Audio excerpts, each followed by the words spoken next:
Arthur, il est CPO et co-founder de Pacmind, qui s'appelait avant Promise. Euh, il a commencé en tant que dev en 2013 et puis il a pris la casquette product avec Promise. Et il va nous parler de l'IA, qui est un sujet beaucoup demandé par les membres de TPC, notamment parce que accélérer l'impact grâce à l'IA, c'est un enjeu important des équipes tech en 2024. Tout le monde le sait, on entend parler partout depuis maintenant 2 ans. C'est un peu le boom de l'IA. Et pourtant, l'usage de l'IA est encore très loin d'être démocratisé partout. Et il y a pas mal de use cases qui sont pas adressés, pas mal de gens qui essayent d'en faire quelque chose sans trop savoir quoi. Enfin, bref, c'est encore un petit peu la ruée vers l'ouest, on va dire. Le but d'Arthur chez Pacmind, c'est d'augmenter le potentiel des devs à travers l'IA, à travers une collaboration étroite entre les équipes tech et l'IA. Il va nous expliquer comment on peut construire une synergie entre l'IA et l'IH, si je puis dire, l'intelligence humaine plus traditionnelle. En introduction, avant de passer à ce sujet-là, je vais vous proposer quelques insights sur le marché de la tech en 2024. Donc, on a des signaux assez faibles d'une reprise prudente et progressive sur le marché de l'emploi tech en 2024. On a environ 50% des devs qui ont l'intention de changer d'emploi. Et on a une petite inversion de tendance sur le télétravail, euh, où c'est moins demandé qu'avant. Et par contre, les gens qui en bénéficient sont pleinement satisfaits à 80%. Je le disais en intro, l'intelligence artificielle qui est loin d'être démocratisée dans les entreprises. On a peu d'entreprises qui s'en servent vraiment ou qui en font vraiment quelque chose d'utile. Certaines qui essayent d'en mettre partout, mais sans vraiment trop savoir pourquoi, comment. Et faut pas se leurrer, c'est aussi un buzzword qui permet d'attirer des investisseurs, des clients, de faire un petit peu mousser l'entreprise. Parfois, derrière IA, il n'y a pas grand-chose, si ce n'est des fois j'utilise ChatGPT en mode prompt à la maison. Euh, on a une normalisation qui commence sur les salaires 2024. Alors, ça a pas mal bougé. On était très, très haut quand les boîtes recrutaient à tour de bras, recevaient des fonds à tour de bras et du coup recrutaient dans la foulée. C'est vachement redescendu avec la fin de l'argent gratuit des VC et c'est un petit peu en train de chercher son chemin vers la bonne valeur pour les différents profils. Et on a malheureusement encore des grands écarts entre les hommes et les femmes au niveau rémunération. N'hésitez pas à jouer là-dessus si vous êtes en poste décisionnaire, ça fera du bien à tout l'écosystème. Pour vous parler rapidement de TPC, nous on aime bien faire des cadeaux. Alors aujourd'hui, on vous propose 2 cadeaux. Un gros DocMotion qui fait plaisir avec 5 use cases d'IA en startup vous pouvez télécharger à travers le QR code de gauche. Et d'un autre côté, notre enquête toute fraîche qu'on a réalisée là, ces derniers mois sur les salaires de la tech auprès de un peu plus de 3000 personnes. On a sorti pas mal d'insights qu'on distille sur LinkedIn au fur et à mesure, mais avec ce lien, vous avez toute l'étude pour vous faire votre propre analyse du marché. Donc, n'hésitez pas, QR code de droite. Quelques mots sur TPC. Chez TPC, on vous aide à trouver les profils product et tech qu'on ne trouve pas ailleurs. On a environ 800 entreprises partenaires de tout type qui nous font confiance. On a mis quelques exemples là sur la slide. L'idée, c'est de vous aider à trouver la pépite qui vous correspond le mieux pour la recruter. Donc voilà, si vous avez des besoins en recrutement, n'hésitez pas à cliquer le QR code. Et en parallèle de cet accompagnement au recrutement, on anime une communauté forte aujourd'hui de 10 000 membres à qui on propose des ressources techniques expertes, des événements, du coaching, des webinaires comme celui-ci. Voilà pour l'instant promo. On peut revenir au sujet des jours. Et pour ça, je donne la parole à Arthur, pardon, et je vous retrouve tout à l'heure. Merci à tous. Merci Mathieu. Hop, je vais reprendre le partage d'écran. Tac. J'espère que tout le monde voit bien et que vous m'entendez bien également. N'hésitez pas à me dire si jamais il y a un souci. Hop. Merci Mathieu en tout cas pour l'intro. Je vais essayer de pas faire trop long pour qu'on garde du temps pour les questions-réponses évidemment à la fin. Je vais me présenter juste après. En premier, je voulais juste faire un petit point justement sur l'IA. L'arrivée d'IA, comme disait Mathieu, c'est quelque chose qui est encore très émergent. On en parle beaucoup et les évolutions sont encore plus rapides, comme on l'a vu hier justement avec la nouvelle sortie de ChatGPT et puis même Google qui sort des choses en même temps, etc. On a des choses qui évoluent très rapidement. Pour autant, dans les entreprises, évidemment, on a toujours beaucoup de latence et beaucoup de mal à vraiment suivre ces évolutions. Donc, ce n'est pas encore complètement démocratisé, mais on voit que c'est quand même la plus grosse évolution tech qu'on a eue sur les dernières années, sur même les 10, 20, 30 dernières années. Donc, il y a un taux d'adoption qui est quand même assez énorme même dans des contextes où d'habitude il y a rien qui bouge, ben, on regarde quand même et on est obligé de commencer à y passer.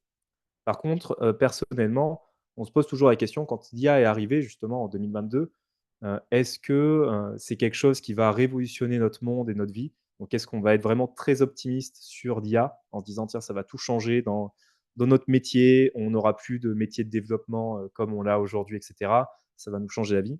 Ou alors, on rencontre aussi beaucoup de gens qui sont très sceptiques sur l'IA en disant: «Bah, en fait, le code qui est produit, c'est de la merde. Ce que peut faire l'IA, ça va jamais remplacer notre métier, c'est très limité, c'est juste, marketing, les vidéos marchent bien, les effets démo marchent bien, mais concrètement, ça marche pas aussi bien dans la réalité». Donc on a retrouvé, sur les dernières années, beaucoup de profils de personnes qui étaient soit très sceptiques, soit très optimistes, avec assez peu de gens en fait qui étaient un petit peu, pragmatiques entre les 2, en regardant un petit peu ce qui va se passer. Donc de mon côté, moi je suis Arthur Mind, comme l'a dit, Mathieu. Je suis, CPO et cofondateur de PackMind. PackMind, on est une start-up, française qui vient de Bordeaux, du laboratoire de recherche en informatique de Bordeaux. On est spécialisé dans tout ce qui est qualité logicielle, on aide les équipes de développement dans les entreprises, plutôt scale-up et grands comptes, à se partager des bonnes pratiques de développement. Donc évidemment, on travaille beaucoup sur l'expertise humaine et comment est-ce que les êtres humains dans les entreprises, donc les développeurs, développeuses, les tech leads, et cetera, peuvent se partager de l'expertise rapidement et efficacement pour accélérer l'onboarding de nouveaux arrivants, pour monter surtout les compétences de tout le monde dans les équipes. Donc évidemment, quand on part de ça et qu'on voit l'IA qui arrive et qui automatise un petit peu plein de choses, et cetera, bah, on est en plein là-dedans. On est en plein dans qu'est-ce que ça va changer réellement dans l'expertise des équipes et comment ça va nous aider dans le quotidien. Concrètement, de mon côté, j'ai eu un petit peu ce profil quand l'IA est arrivée où, ça a fait un peu des montagnes russes. C'est-à-dire que ça arrive tout de suite très sceptique en se disant: «Oui, bon, on a déjà vu plein de choses sur le no code, low code qui sont arrivés, puis ça a pas changé notre vie, dans le dev». Puis par contre, quand on commence à tester du Copilot ou du ChatGPT sur du code, on se rend compte tout de suite qu'il y a des effets qui sont juste énormes. On a un effet waouh qui est assez impressionnant quand, l'IA nous répond des bonnes choses. Par contre, dès que l'IA tombe complètement à côté de la plaque, bah, tout de suite, on a une baisse de confiance et on se dit: «En fait, ça marche pas, ça va jamais nous, révolutionner notre monde» et cetera. Puis après, on a des nouvelles évolutions, du GPT-4 Turbo qui sort et cetera et ça recommence et cetera. Donc on est vraiment dans cette phase, mais là, je dirais que c'est beaucoup plus croissant et avec toutes les dernières évolutions, on voit bien que ça va quand même révolutionner notre monde largement. Ce qu'il faut comprendre par contre, c'est que justement, cette IA, pourquoi aujourd'hui, des fois, elle nous répond complètement à côté de la plaque et pourquoi il y a certaines personnes qui ont tendance à débrancher beaucoup l'IA dans les entreprises. Si on n'accompagne pas beaucoup justement les entreprises qui déploient du copilot ou de l'IA, on a beaucoup de gens aujourd'hui en retour d'expérience qui ont tendance à débrancher un petit peu ça, en se disant: «En fait, c'est vraiment pas intéressant». En fait, il faut reprendre de vue, comment est-ce que l'IA fonctionne. De base, l'IA, c'est pas une intelligence omnisciente qui est là, avec qui on va vraiment converser et cetera. C'est pas une intelligence, en fait. C'est juste quelque chose, un modèle qui a appris de données existantes, donc qui a récupéré énormément de données, qui sont des données qui viennent du passé et c'est à partir de ces données-là, l'IA va être capable de prédire des réponses, de nous faire des réponses, toutes faites qui sont en fait un mélange de probabilités de quelle serait la bonne réponse à donner à une certaine question. Donc ça, c'est vraiment tout ce qui est dit à l'IA générative qui fonctionne de cette manière-là et donc ça nous amène à premier biais, quelque chose qui est assez intéressant, c'est que, bah, l'IA, on comprend qu'elle apprend sur des données qui viennent du passé. Donc le fait qu'elle absorbe des données, du passé, donc du code legacy, des anciennes pratiques, des moments où les RGPD par exemple n'existaient pas et cetera, bah, ça fait que cette IA, vu qu'elle génère des choses, elle va générer du code, elle va générer des réponses. Elle a tendance à nous générer, des choses, des réponses qui viennent du passé. Peut-être qu'elle n'est pas à jour sur des, tout derniers frameworks. Peut-être que le code sur lequel elle se base, c'est du vieux code qui contenait des anciennes pratiques en termes de green IT ou de sécurité qui sont plus du tout à jour aujourd'hui. Donc il y a un vrai risque en fait justement que cette IA, elle nous génère du code qui contienne déjà de la dette technique, en fait. Donc c'est du nouveau code qui reprend, en fait, des choses du passé, donc qui contient cette dette technique. Donc ça, c'est un des premiers risques qu'on retrouve un petit peu quand on utilise du, ChatGPT ou du Copilot ou des outils similaires, hein, quand on fait du développement. Évidemment, je vais parler aujourd'hui d'IA essentiellement pour le métier de développeur, développeuse, de testeur, testeuse, mais je ne vais pas forcément, élargir sur l'IA de manière plus générale. Donc vraiment, c'est pour le métier de dev, qu'est-ce que ça va nous donner? Et d'ailleurs, dans ce métier, on a un autre dilemme qui arrive quand on utilise de l'IA, c'est que l'IA, elle a un contexte qui est extrêmement limité. Quand vous posez une question à ChatGPT ou à GitHub Copilot, en fait, l'IA, elle a juste le contexte de cette question, donc de quelques lignes, pour essayer de nous formuler une réponse. Donc imaginez si vous êtes, freelance, vous arrivez dans un nouveau projet, dans un nouveau contexte, vous ne savez pas du tout, quel est le contexte du projet, comment la solution va être déployée, depuis combien de temps des gens sont là, et cetera, quelles sont les contraintes de sécurité, de performance.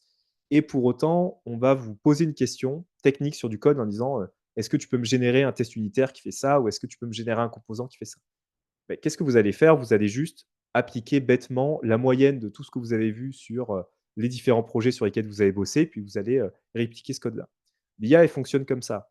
Donc il y a une vraie problématique qui est comment est-ce qu'on peut lui donner le maximum de contexte pour qu'elle puisse nous donner des réponses qui sont vraiment personnalisées, qui sont personnalisées à notre contexte spécifique. Donc ça, c'est aussi un élément qui fait que l'IA aujourd'hui, elle va nous sortir des réponses qui des fois sont complètement à côté de la plaque.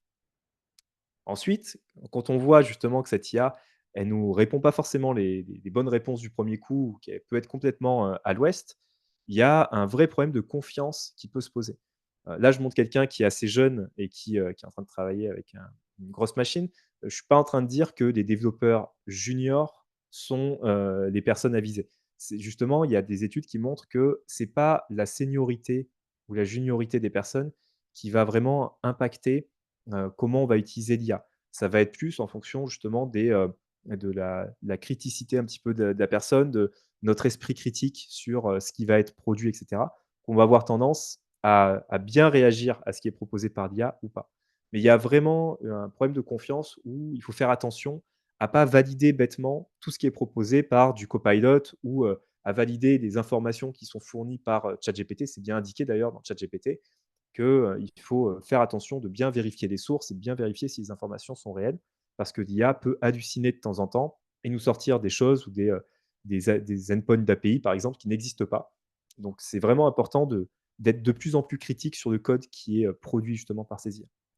Et si on regarde un petit peu justement, ce qui se passe, quand on fait des études sur l'évolution du code pré-2021 et depuis 2021-2022 avec les outils justement d'IA générative, il y a, Visual Studio justement qui a sorti cette étude qui montrait ici que de plus en plus, le code qui est généré par l'IA, il ressemble à, du code en fait qui est un petit peu copié-collé, qui vient de droite ou de gauche. Et donc on retrouve qu'il y a beaucoup de code churn dans des projets récents. Donc ça veut dire du code qui est, copié, qui est dupliqué, qui est, ajouté, déplacé et cetera. Donc en fait, ce code qui est produit, on va le supprimer, on va le changer et cetera. Donc ça, c'est pas très bien en termes de qualité sur des projets et on peut commencer à se dire: «Est-ce qu'on gagne vraiment en productivité si on utilise des outils comme ça?» Si le code qui est généré, en fait, il ressemble à ce qu'ils disent ici, le code généré par l'IA ressemble à du code qui viendrait d'un contributeur itinérant. Donc c'est par exemple comme je disais, quelqu'un qui est en freelance, qui vient, qui connaît rien au projet. On lui dit: «Fais quelque chose», il va générer du code très basique et qui correspond un petit peu à la moyenne de ce qu'il a vu et qui correspond pas du tout aux contraintes du projet, qui correspond pas du tout à l'état d'esprit justement du projet.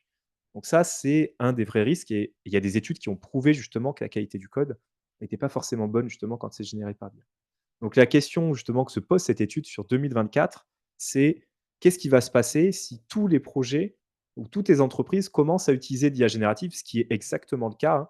Tout le monde est en train d'y passer et celles qui ne sont pas en train d'y passer vont y passer dans les mois qui viennent. C'est quasi une certitude. Et donc la question, c'est qu'est-ce qui va se passer pour ces projets qui utilisent cette IA générative? Est-ce qu'il y a des personnes qui vont, se mettre à corriger un petit peu tout ça? Est-ce que c'est l'IA elle-même qui va nettoyer, le bazar qu'elle a mis dans le code? Donc il y a une vraie question en fait sur la pérennité de ce code. Pourtant, si on regarde un petit peu les études que pousse Copilot, que pousse GitHub et cetera, on se rend bien compte que, quand on utilise ces IA génératives, on a une perception, une impression de vitesse qui est vraiment impressionnante. On a l'impression d'être plus productif, plus efficace parce qu'on va plus vite pour rédiger du code. Et surtout, le point qui est vraiment important, c'est, tout ce qui tourne autour de la developer experience.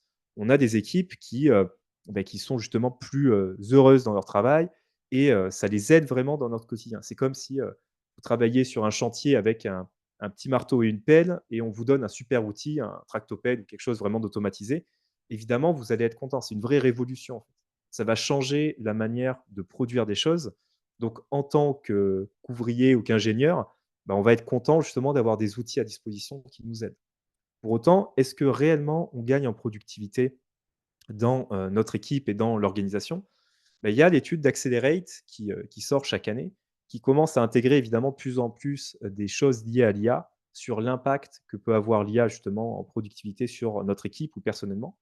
Et il y a un point que je trouve super intéressant dans cette étude, c'est qu'ils ont dissocié des réponses justement personnelles, donc pour des personnes à titre d'individu, et des réponses également enfin, plus collaboratives, où on va regarder au niveau des organisations, qu'est-ce que ça a eu comme impact. Ce qui est intéressant, c'est qu'on voit que les réponses ne sont pas les mêmes.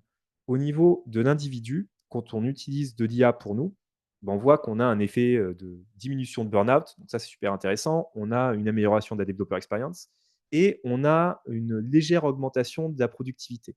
Alors déjà, on n'est pas sur des chiffres de 55% comme pousse Copilot, on est plutôt sur une légère augmentation de productivité. C'est ce qu'on voit d'ailleurs régulièrement dans les entreprises. Par contre, au niveau de l'entreprise, au niveau de l'équipe, ce qu'on voit bien, c'est que on n'a pas forcément d'effet démontré sur la performance de l'équipe, donc sur la performance globale. Donc ça, c'est déjà le point assez important. On a peut-être une légère augmentation de la performance organisationnelle et surtout, on a ce qu'ils appellent un substantial decrease de la performance opérationnelle globale de l'entreprise. Donc en fait, pourquoi on a ces indicateurs qui ne sont pas si bons?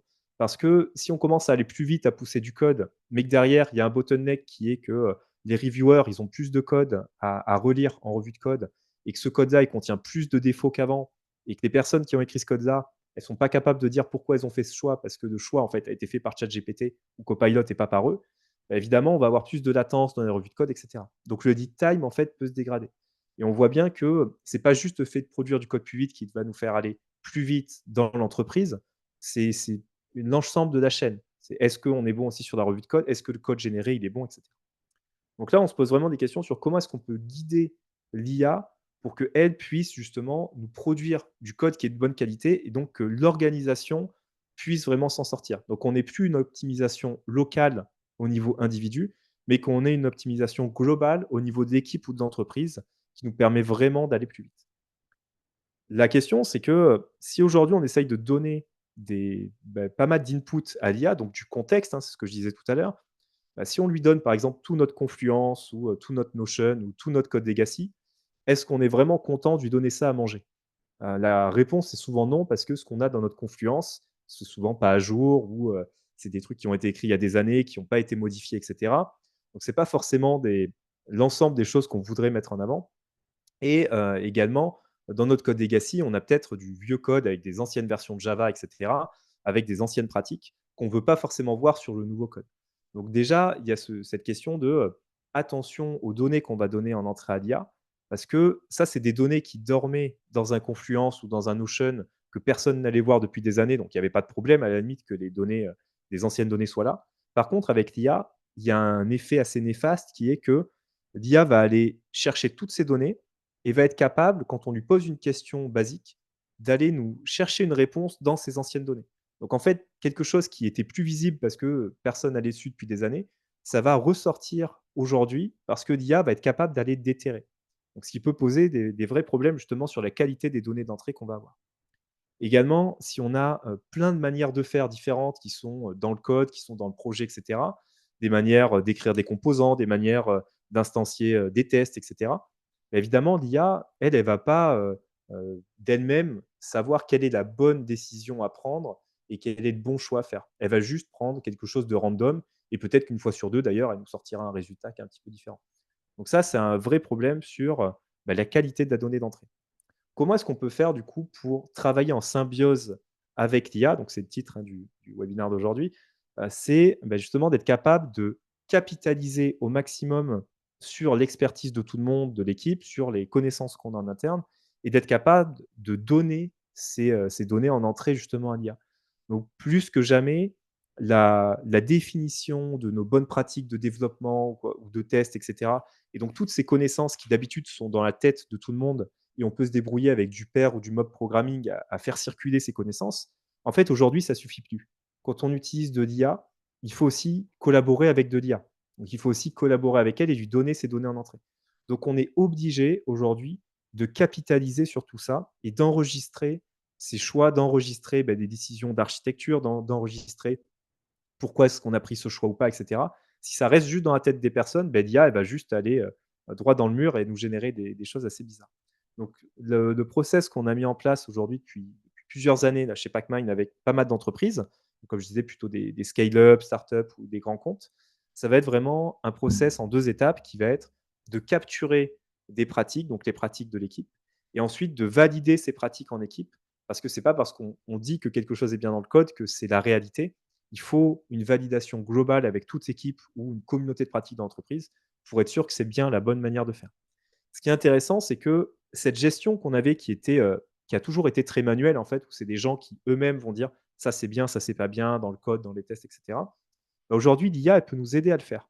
Donc elle a un rôle à jouer dans justement cette capitalisation sur nos pratiques. C'est ça qui est intéressant. En fait, elle peut elle-même s'améliorer en allant chercher elle-même des choses, en nous demandant: «OK, est-ce que ça, c'est vraiment une bonne manière de faire ou pas?» Et une fois qu'on a validé ces pratiques, elle va s'améliorer parce qu'elle va être capable de générer du code qui sera de meilleure qualité, du test qui sera de meilleure qualité. À quoi ça ressemble? Si je montre un exemple vraiment concret, donc là, je suis dans mon IDE, dans VS Code. J'ai installé le plugin Pacmind. C'est un plugin qu'on développe qui permet justement aux équipes d'avoir accès à toutes leurs pratiques de développement. Et là, par exemple, manuellement, je peux sélectionner un morceau de code en disant ici, il y a une mauvaise pratique parce que j'ai un nom de méthode qui s'appelle getFileSortedByDate qui indique pas clairement qu'il y a un effet de bord ici, qui est qu'on enregistre le nouvel ordre des fichiers en base de données. Et ça introduit un bug chez nous. Donc ça, c'est un bug qui aurait pu être évité si on avait eu de bons gestes justement quand on écrivait ce code-là. Donc typiquement, c'est lié à une bonne pratique qui n'a pas été suivie. Donc là, je peux sélectionner ce code, donc je capture une pratique. Et au clic droit, j'ai la possibilité donc d'identifier une pratique. Donc là, je vais capturer cette pratique. Je vais la créer, je vais l'appeler function name should describe side effect. Ça, c'est une pratique, c'est un geste qu'on a chez nous. Je vais dire ici que l'exemple de code est négatif. Je pourrais aussi identifier des exemples positifs, de choses bien. Cette pratique, elle va arriver dans Pacmind et l'idée, c'est que une fois par sprint, en général toutes les 2 semaines, on va se réunir avec toute l'équipe et on va pouvoir discuter de tout ce qui a été remonté, tout ce qui a été capturé, pour valider ensemble ces différentes pratiques et se dire: «OK, est-ce que c'était bien ou pas?» Ce qui est intéressant, c'est que l'IA maintenant, dans notre cas, donc on utilise OpenAI et GPT-4 avec depuis hier la toute dernière version GPT-4o. Et cette IA, en fait, elle va scanner notre code, donc tout le code qui va passer, et elle va se comporter un peu comme un tech lead supplémentaire de l'équipe qui va nous proposer des pratiques. Donc, ce n'est pas des choses qui vont être validées, bien sûr, par défaut. C'est des pratiques qu'elle va nous proposer. Par exemple, ici, on a poussé du code sur notre projet, donc c'est du vrai code qu'on a poussé. Et ici, l'IA va nous dire, tiens, il y a un test unitaire qui fait plein de choses, qui vérifie plusieurs appels de méthode, etc. Et elle nous propose cette pratique qui s'appelle Minimize Testing Multiple Methods in a Single Test Case. Et elle nous explique pourquoi ici il y a un problème. Donc elle nous propose cette pratique avec son nom, sa description, avec les arguments de pourquoi il faudrait faire ça ou pas, etc. Elle nous met des liens vers de la doc. Alors ça peut être des articles Medium, de la doc officielle. Ici, par exemple, elle vient de Stack Overflow. Donc là, elle a pris une réponse de Stack Overflow et en mélangeant un petit peu tout ça, elle a dit, tiens, ça peut être intéressant d'avoir cette info ici. Et donc là, en tant que tech lead, par exemple, je peux dire, OK, ça c'est intéressant, je le rajoute à la prochaine revue de pratique en équipe parce que j'ai envie qu'on en discute. Ce qu'on utilise beaucoup aussi, c'est des questions sur le code qui sont remontées par l'IA qui peuvent donner lieu à des pratiques par la suite. Par exemple, ici, l'IA va nous dire, tu fais appel à l'API de Bitbucket, mais est-ce que vous avez pensé à implémenter des mécanismes de retry ou de back-off ou de timeout, etc. Parce que là, l'appel semble pas très résilient. Donc, elle n'est pas en train de nous dire, c'est de la merde, pas très loin, mais elle est en train de nous dire, attention, il y a quelque chose qui pourrait être mieux fait ici. Il y a vraiment quelque chose. Est-ce que c'est voulu ou est-ce que juste vous êtes passé à côté, peut-être d'une faille de sécurité ou de résilience, justement? Donc ça, c'est pareil, je peux dire: «C'est intéressant, je le rajoute à la prochaine review». Donc en fait, l'IA, elle va scanner un petit peu le code et trouver des échantillons de choses pertinentes et intéressantes à discuter. Et derrière, on va faire justement cette revue de pratique avec tout le monde, où là, on va pouvoir valider ensemble les différentes pratiques qu'on a eues. On peut lancer des battles si jamais on n'est pas d'accord sur une pratique, etc. Mais on va avoir un mix de pratiques remontées par l'IA, comme celle-là, ou de pratiques remontées par des êtres humains. Ça qui est intéressant, c'est que l'IA elle va contribuer comme un contributeur en fait, de l'équipe à cette définition des standards et des bonnes pratiques. Et une fois que ces pratiques sont validées, l'IA va pouvoir nous aider dans notre IDE, dans notre code, à nous aider justement à suivre ces différentes pratiques qu'on a mis en place. Par exemple, ici, j'ai ouvert un autre fichier qui contient une méthode qui s'appelle Compute Transaction Total, qui ne fait pas que calculer le total de la transaction. En fait, elle enregistre aussi ce nouveau total dans le compte utilisateur. Donc là, il y a le même problème que tout à l'heure, hein. On a un effet de bord dans cette méthode qui n'est pas décrit dans son nom. Et donc là, l'IA toute seule, elle est capable de me trouver que cette pratique-là, elle n'a pas été respectée ici. Et elle m'explique, the function name compute transaction total does not imply that it has a side effect of saving the transaction amount. A name like compute and save transaction total would be more descriptive. Donc là, ce qui est intéressant, c'est qu'elle va aussi nous expliquer pourquoi est-ce que ce n'est pas une bonne manière de faire et qu'est-ce qu'on devrait faire pour améliorer ça. Donc, ce qu'il faut comprendre, c'est qu'on n'est pas du tout sur vraiment un côté qualité comme avec du sonar ou quelque chose qui va bloquer la chaîne d'intégration continue. Pourquoi? Parce que l'IA, elle n'est pas déterministe. L'IA, peut-être qu'une fois sur deux, elle ne va pas me trouver cette pratique-là, ou une fois sur 10. Mais on ne peut pas se baser sur ça pour bloquer des chaînes d'intégration continue, des choses comme ça. Par contre, ce qui est intéressant, c'est qu'elle a un côté très pédagogique. En fait, elle va nous aider sur la montée en compétences, l'upskilling un petit peu des personnes dans l'équipe par rapport à nos pratiques de développement custom, vraiment à tout ce que nous, on a défini d'étant nos standards de développement. Donc c'est là où c'est intéressant, il faut vraiment le comprendre comme ça. L'IA, elle ne va pas forcément changer radicalement la manière d'écrire du code ou de faire passer des choses, etc. Par contre, elle peut nous aider à diffuser un petit peu ses connaissances.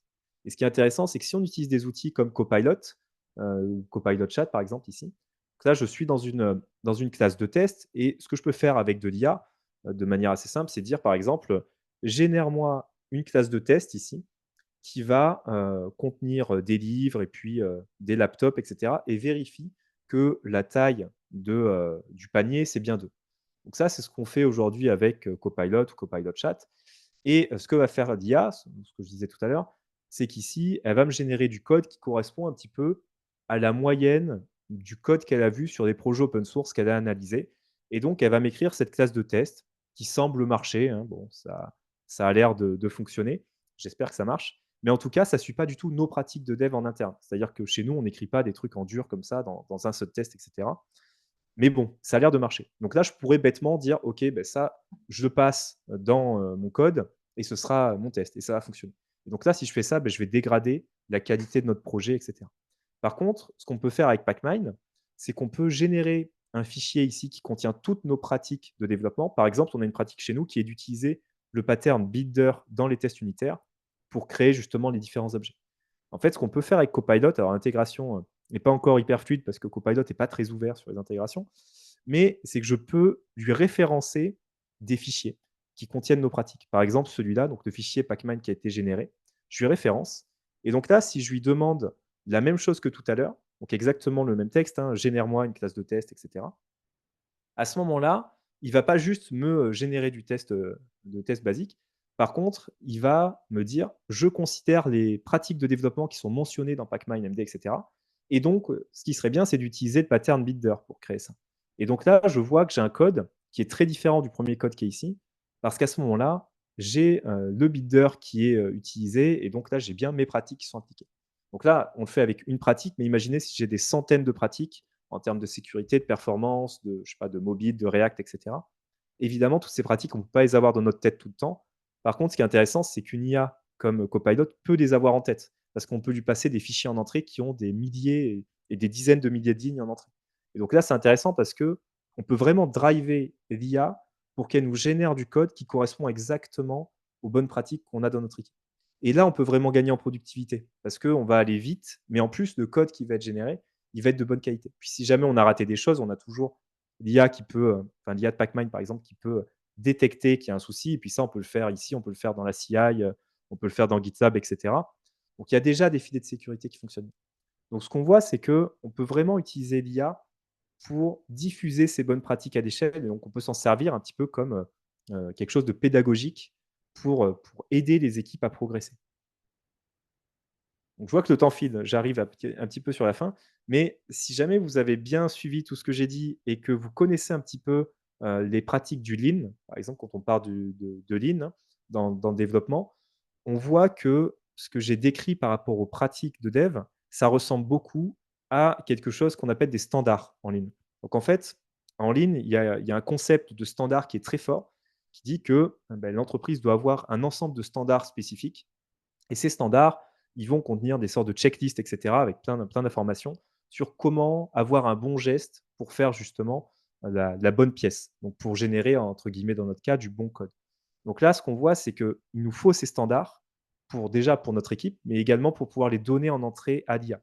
La qualité d'IA, elle dépend de la qualité de ces données d'entrée. Donc si on a ces bons standards, évidemment, la qualité d'IA sera meilleure.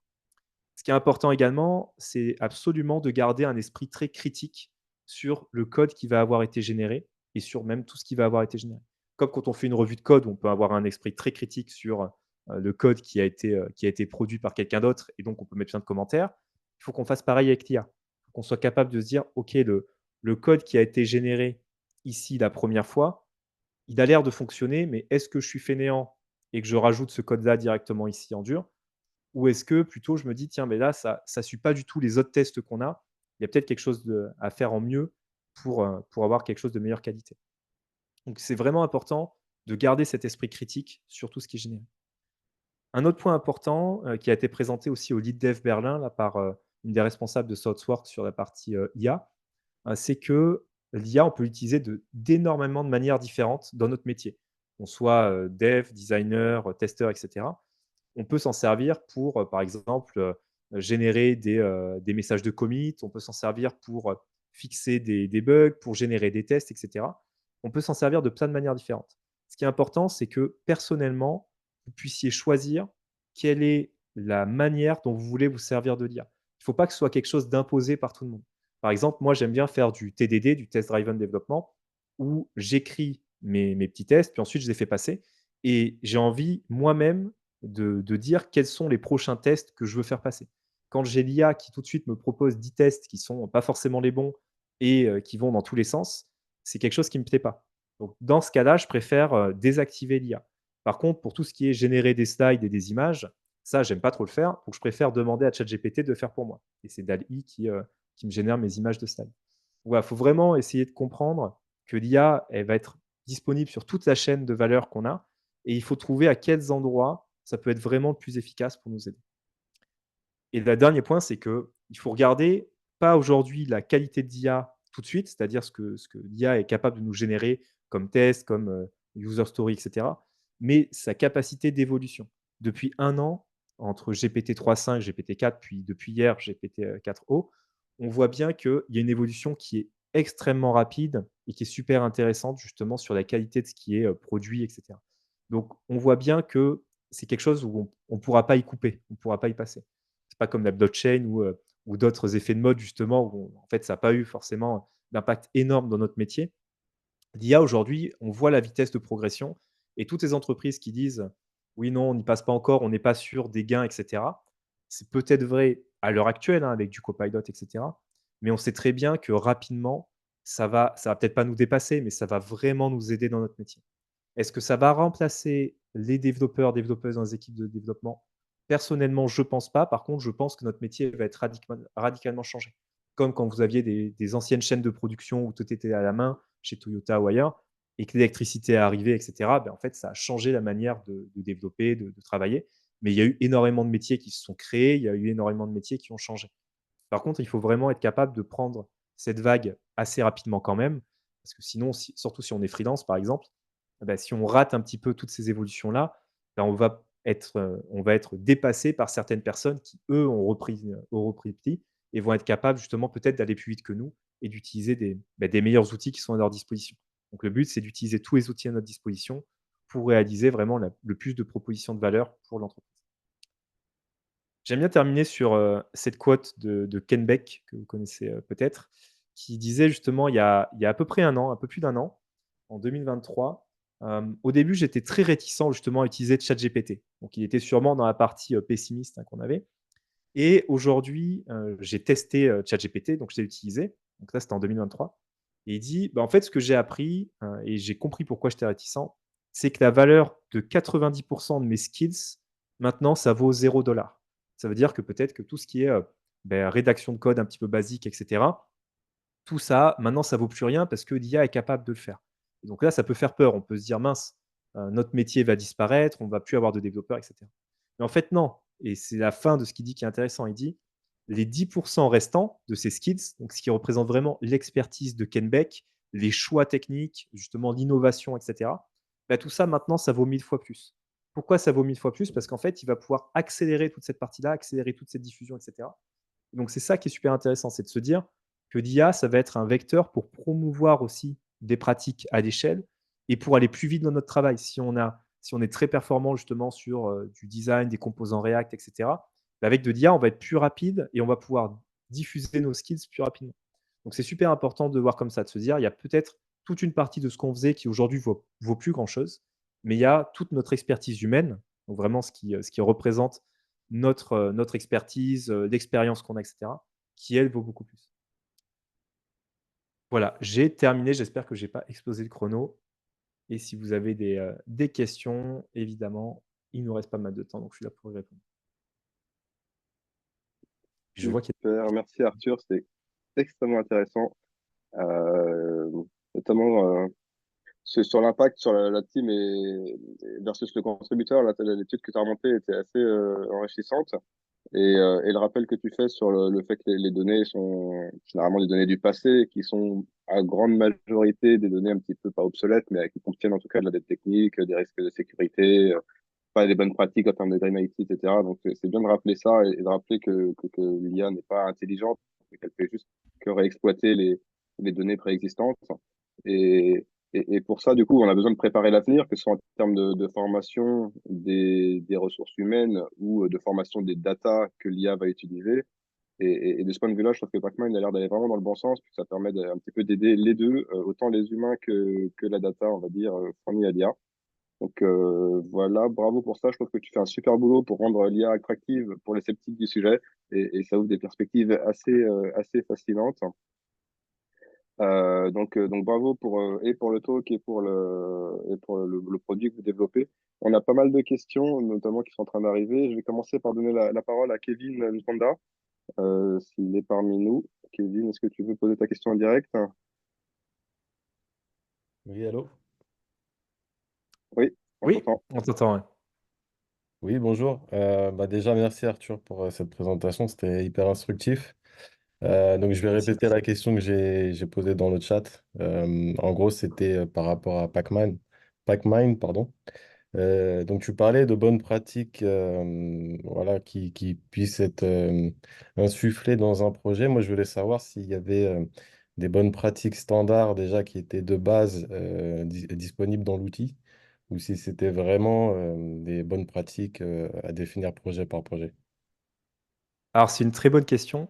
Pour tout te dire, en fait, il y a 3 types de pratiques qui sont importantes à avoir en tête. Il y a effectivement des pratiques standards. On a un hub ici de bonnes pratiques avec, quelques centaines de pratiques sur, du Java, du React, du Clean Code, et cetera. Je le mets en lien, qui contiennent justement des pratiques par défaut qu'on peut avoir sur le projet. Donc ça, c'est le 1er type, on va dire, où c'est des pratiques qui sont vérifiées et qui sont un sous-ensemble de choses intéressantes qu'on peut appliquer dans le projet. La deuxième source de pratique, ça va être ce que l'IA nous propose. Donc toutes ces pratiques générées ici, qui viennent vraiment de la connaissance en fait d'OpenAI directement et qui se basent sur des articles Medium, sur de la documentation, sur plein de choses qu'elle a déjà dû voir dans le code, etc., des commentaires de MR, des choses comme ça.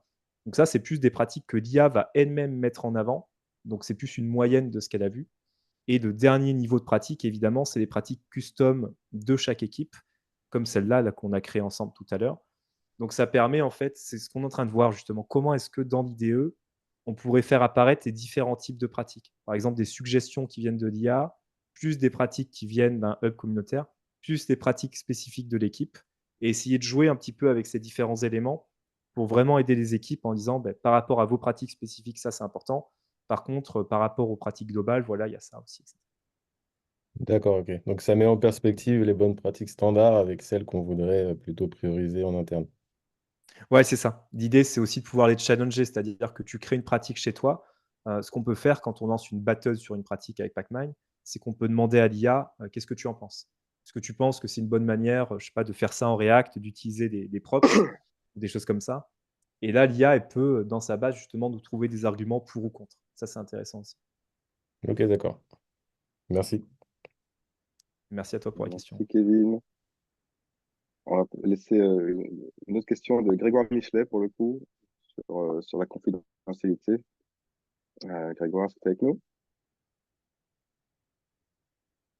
Ouais, je sais pas si vous m'entendez. Écoute, Ouais, c'est bon. bien.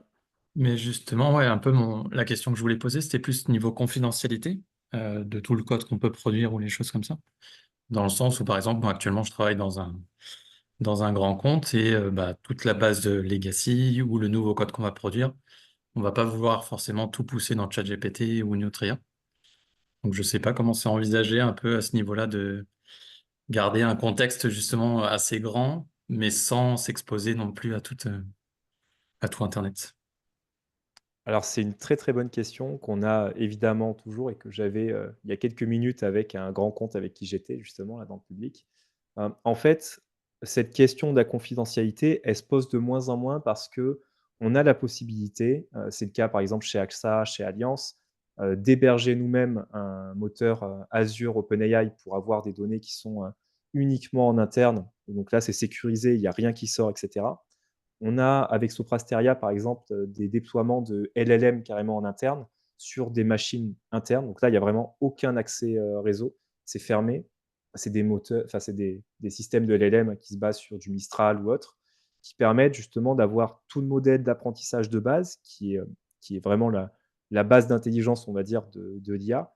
Mais derrière, il n'y a pas forcément de nouvelles mises à jour qui vont se faire avec les données en temps réel, de l'extérieur. Donc on reste dans des contextes complètement cloisonnés. Le contexte avec qui j'étais juste avant, justement, là, notre webinar, c'est un contexte complètement fermé où il déploie une instance en interne et il n'y a aucun problème de sécurité, alors que pour autant, ils ne peuvent pas utiliser ChatGPT en interne. Mais d'avoir un LLM qui permet de nous répondre, etc., ça, c'est possible de le faire complètement en isolé. Ok, ça marche, merci. Juste pour compléter un tout petit peu, du coup, est-ce qu'on va pas perdre un peu ce gain de justement avoir toute la connaissance? Alors, je sais qu'à chaque fois, c'est la moyenne des connaissances, mais va être plus avec l'extérieur et en plus celle des gens dans l'entreprise. Est-ce qu'on va pas être moins productif ou au contraire, peut-être ça cible mieux finalement? Alors, c'est vrai que par rapport aux pratiques spécifiques de l'entreprise, on va bien cibler, donc là, ça va être, il y aura pas de souci. Par contre, ce qu'il faut faire sur ces modèles, c'est régulièrement les mettre à jour. OpenAI, par exemple, je crois qu'ils mettent 3 fois à jour dans l'année, où ils capturent, l'entièreté de toutes les données dont ils ont besoin et quand le modèle est mis à jour, en fait, on peut le mettre à jour localement. Donc il y a, comme tu dis, il y a une petite latence de peut-être quelques semaines, hein, ça peut être assez rapide, où on ne va pas avoir, par exemple, les dernières nouveautés d'Angular ou des choses comme ça. Mais en général, ça va aller assez vite et je pense que plus ça va aller, plus on arrivera à être fluide sur, le fait que les données sont vraiment à jour dans ces moteurs qui sont privés. Ça marche. Merci pour la réponse. Merci à toi. D'ailleurs, j'en profite, hein, si jamais il y a des personnes qui veulent en savoir plus, même sur Pacmine ou tester, hein, il y a le test qui est gratuit. N'hésitez pas à m'envoyer un mail, que je pose ici, parce que vous pouvez tester gratuitement et expérimenter aussi chez vous, il y a aucun problème. Ah, mais ça tombe très bien que tu parles de ça, parce que je voulais te poser la question de c'est quoi le modèle économique que vous avez? Alors, on est gratuit pour tous les projets open source et pour tout ce qui est, scolaire évidemment. Et après c'est, un modèle où, c'est gratuit jusqu'à 5 utilisateurs. Donc sur une équipe de 5 utilisateurs, c'est gratuit sans limite. Et ensuite, c'est un modèle par licence, par utilisateur, c'est un système de compte très proche de Copilot en fait. C'est, le nombre d'utilisateurs, dans l'entreprise qui vont utiliser. Ok, très clair. Il y avait une autre question d'Étienne Lecomte, mais il est déjà parti, donc je vais te la poser en direct. C'est la question des plugins. Il demandait est-ce que vous vous interfacez avec Codemium? Et moi, je voulais savoir si là, tu as parlé tout à l'heure de VS Code. Est-ce qu'il y a d'autres IDE dans lesquelles vous vous implémentez ou pas encore? Ça marche sur VS Code, sur toute la suite JetBrains, donc IntelliJ et cetera, Ouais, sur, Visual Studio et même sur Eclipse, pour ceux qui sont encore, sur Eclipse. ok, très clair. On avait une question de Déborah Figueredo. Si Déborah est OK pour prendre le micro, je lui laisse la parole en direct. Oui, merci. Non, mais c'était juste merci déjà pour la présentation. C'était juste par rapport à la code que j'avais trouvée super intéressante, mais qui cible plutôt des gens qui sont déjà expérimentés, qui vont avoir le recul suffisant. Donc, quid du dev junior, quoi. On se le pose beaucoup et puis même eux-mêmes se les posent beaucoup. Donc, ces questions. Quel est C'est ton avis? c'est une très très bonne question parce que c'est un vrai sujet. C'est un vrai sujet important. En fait, l'IA, je dirais, elle a pas vraiment elle amène pas un risque sur le métier de dev globalement parce qu'on sait très bien qu'on sera toujours là pour travailler avec et il faudra toujours des développeurs et le métier va évoluer un petit peu. Par contre, ça pose une vraie question pour les développeurs juniors qui sortent de reconversion ou qui viennent d'arriver, où là, il y a des entreprises qui peuvent commencer à se poser la question en se disant: «Est-ce que je prends, quelques seniors avec de l'IA pour qu'ils aillent plus vite et du coup, j'ai pas besoin d'avoir, des juniors derrière? Ou est-ce que, justement, enfin, comment je peux faire justement pour, aller plus vite en ayant moins de monde dans l'entreprise?» En fait, c'est là où pour moi, si on a un regard critique sur le code et si on essaye de trouver d'expertise et de comprendre le contexte et donc d'appliquer des méthodes de développement qui collent vraiment à ce contexte-là, aujourd'hui, on sera toujours meilleur que l'IA. Donc n'importe quel développeur, même qui sort de reconversion, quand on comprend le contexte de l'entreprise, qu'on sait ce qu'on est en train de faire niveau métier et cetera, l'IA, c'est juste un assistant. Aujourd'hui, ça va juste nous assister dans nos tâches, donc on aura toujours besoin de développeurs, qu'on soit junior ou senior. Le vrai risque, il se pose plutôt sur l'avenir, si vraiment dans quelques années, l'IA est capable, avec des systèmes, un peu différents, de vraiment générer des projets en entier ou toutes des parties de code et puis de tester elles-mêmes et cetera. Là, le métier va changer. Mais ça veut dire que développeur junior, le métier va changer aussi. On va plus juste produire du code, on va peut-être driver l'IA et cetera.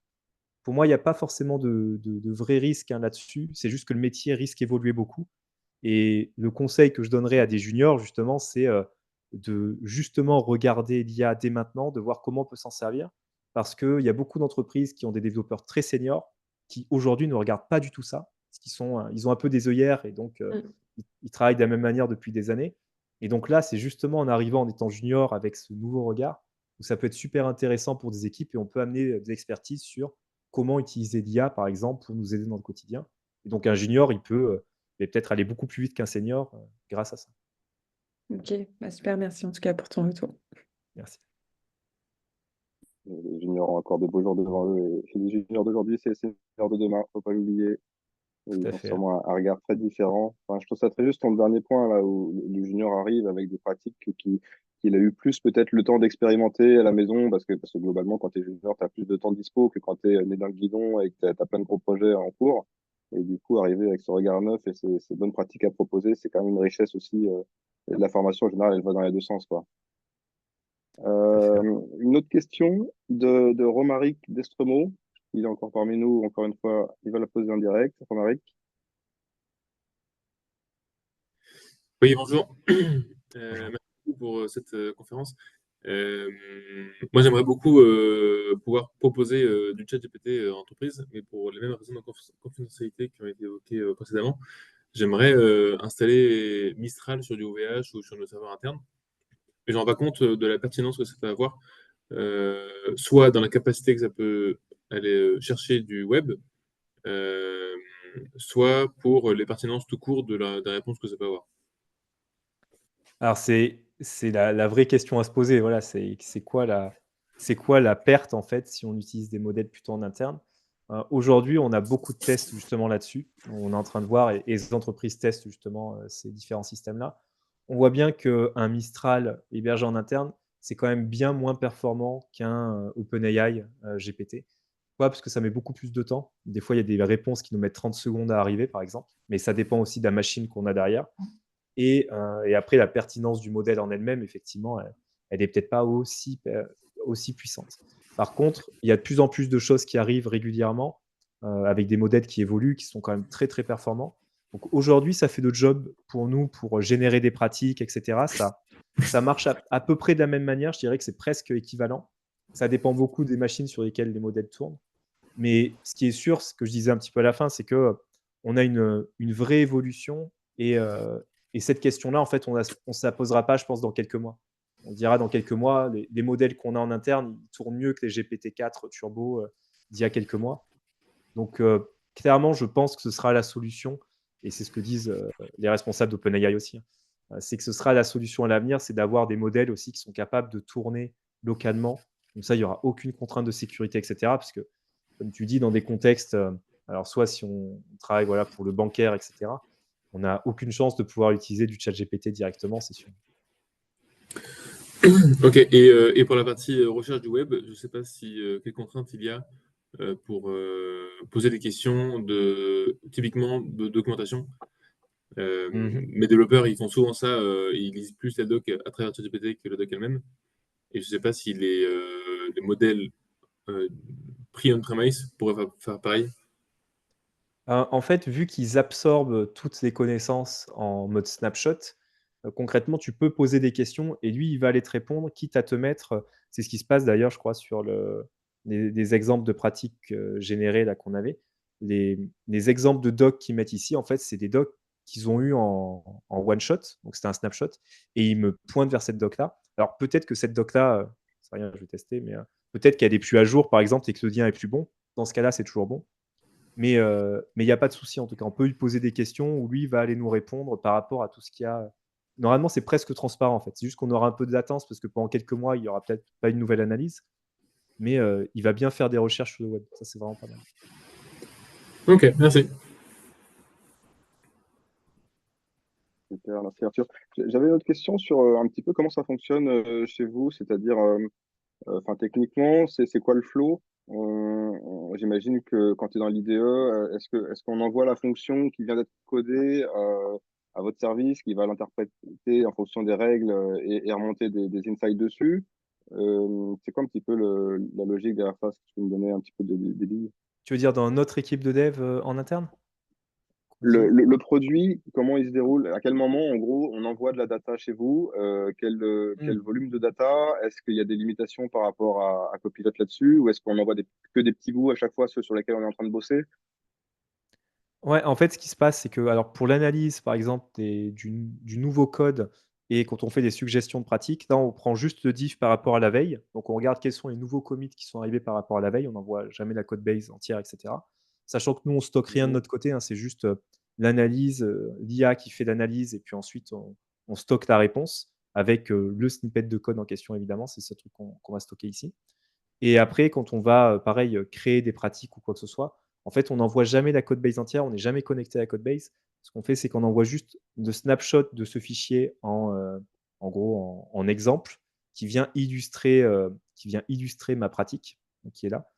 Mais c'est la seule chose effectivement qu'on envoie. Et après, pour l'analyse avec la détection, etc., aujourd'hui, ce qu'on essaye de faire, c'est de faire que sur les nouvelles lignes qui ont été rajoutées et autour de ces lignes-là, pour pas avoir tout le fichier qui va être scanné, etc. Et en fait, dans le prompt que nous, on envoie ce morceau de code avec l'extension du fichier et toutes les pratiques de base de l'entreprise avec à chaque fois les exemples de code, la description, etc. Donc ça fait des prompts qui peuvent être assez lourds, mais en réalité, vu que l'analyse ne se fait pas tout le temps sur du nouveau code, etc., le coût est assez léger. Nous, en tout cas, l'utilisation qu'on voit sur OpenAI est assez légère chaque mois. Il y a pas, c'est pas une utilisation énorme en fait pour avoir ça. D'accord. Et du coup, la fréquence, c'est quoi? Est-ce que c'est quand on commit que le plugin se met en place à faire de la détection ou c'est à chaque fois qu'on tape avec des bounce? Ouais, c'est ça. C'est aujourd'hui dans la version que j'ai là, sur la partie, IA, en fait, tu peux forcer la détection en faisant un clic droit et en disant, «Je veux détecter des pratiques, dans ce fichier-là». Mais sinon, oui, c'était un petit timer effectivement de quelques secondes quand tu as tapé. Le but, c'est que ça se fasse de manière assez fluide, sans que tu t'en rendes compte. D'accord, c'est vraiment au fil de l'eau quand on tape. Ouais, c'est ça. Ok. C'est un peu comme, Asana. Mais du coup, comme tu dis, c'est par rapport au diff de la fois d'avant. Il y a plusieurs personnes qui nous posent la question de est-ce qu'il y a moyen d'automatiser le code review à travers votre plugin, Alors, c'est vrai que à le travers plugin votre produit plutôt plus globalement. ouais, le plugin, en fait, sur la partie revue de code, sur GitHub, Bitbucket ou Azure DevOps, il va nous permettre soit, quand je mets un commentaire, de créer une pratique à partir de ce commentaire, directement ici, en cliquant sur ce bouton-là. Soit il va détecter des choses dans la code review et là, c'est pour aider le reviewer et donc là, je vais pouvoir dire: «OK, on a un design system chez nous. Là, il y a une couleur qui a été mise en dur dans CSS. Si je clique ici, je peux rajouter un commentaire de merge request si je veux». Donc là, ça va aider le reviewer. On a aussi la possibilité, mais ça, c'est pas encore en prod, de mettre des commentaires automatiques. Donc par exemple, ici, c'est l'IA qui va dire: «J'ai, 2 promesses ici avec, 2 await en JavaScript et en fait, on a une pratique chez nous qui est, promise all doit être utilisé pour les appels en parallèle. Donc là, l'IA, elle va nous dire, attention, tu devrais optimiser cet appel de cette manière. Donc là, ça va un petit peu automatiser les revues de code. Ça va surtout aider le reviewer en lui disant, tiens, à tel endroit, il y a des pratiques de l'équipe qui n'ont pas été suivies, ça pourrait être amélioré, etc. Ou il y a des failles de sécu ou autre. Ok, j'adore ça parce que c'est un peu le même principe que le use case plus classique. C'est là pour aider les développeurs et pas faire leur travail à leur place. Je trouve que cette Exactement. approche est beaucoup plus riche et beaucoup plus intéressante que ce qu'on voit par-ci par-là. Ok, on se rapproche un peu de la fin du webinaire là, donc je vais demander à tout le monde de nous mettre une note sur 5, enfin de donner à Arthur une note sur 5 sur ce que vous avez pensé de ce talk, faire vos feedbacks en commentaire et le replay sera dispo assez prochainement. Et pendant que vous faites ça, je laisse le mot de la fin à Arthur. Donc Arthur, tu peux dire un petit peu ce que tu veux, soutenir tes idées, donner tes coordonnées. Le champ est libre, à toi de jouer. Yes, ben, n'hésitez pas effectivement à me poser des questions si vous en avez. Je suis sur LinkedIn aussi. Je passe une bonne partie de ma journée sur LinkedIn, malheureusement. Donc, n'hésitez pas à m'écrire là-dessus, à me suivre. Je vous ai partagé le lien aussi pour créer une organisation dans Pacmind si jamais vous voulez tester directement en live, etc. Donc vraiment, n'hésitez pas. Et après, voilà, c'est un talk qui aujourd'hui est un petit peu l'état des lieux, mais ça me tarde de voir dans les mois qui viennent ce que ça va donner. On le voit déjà même avec les vidéos que vous avez peut-être pu voir hier de GPT-4o avec justement tout ce qui est tracking vidéo, etc. Ça a l'air super intéressant. Donc, est-ce qu'on va pouvoir, par exemple, pair programmer avec une IA, lui demander des choses, puis qu'elle nous génère du code qui va bien, etc. Il va y avoir plein de choses qui vont changer dans les semaines, dans les mois qui viennent. Donc, ça va être vraiment super intéressant de suivre tout ce qui se passe. Et ce qui est un peu triste des fois, je vais dire en France, mais c'est pareil un peu partout dans le monde, je pense, c'est que les entreprises, en fait, justement, mettent vachement de temps à adopter ces différentes pratiques, etc. Donc, il y a beaucoup d'évolutions rapides sur l'IA, mais on est encore avec des contextes qui disent ah, l'IA, peut-être l'an prochain, mais on n'est pas sûr, etc. Alors qu'en fait, c'est aujourd'hui qu'il faut y aller. Donc là, n'hésitez pas à pousser dans votre contexte ou dans les équipes dans lesquelles vous êtes, justement, pour utiliser ça, parce que vraiment, c'est sûr qu'il y a des gains, ça peut aider. Peut-être pas sur tout, mais en tout cas, c'est super intéressant. Top. Écoute, merci encore. J'espère que beaucoup de gens vont venir toquer à la porte pour utiliser Pacmind. En ce qui nous concerne, notre prochain live, c'est demain. On fait un retour sur le marché de l'emploi, sur l'analyse du salaire, le salaire de la tech sur lequel on a fait un gros sondage il n'y a pas longtemps. Donc, on va analyser les chiffres et vous les montrer.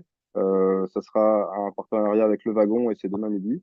Et le prochain live design, ça sera le 28 mai avec Brevo sur leur content et design system, une approche unifiée des choses. Voilà, merci à tous pour votre temps, votre attention et vos questions. On vous souhaite une très belle journée et un bon appétit.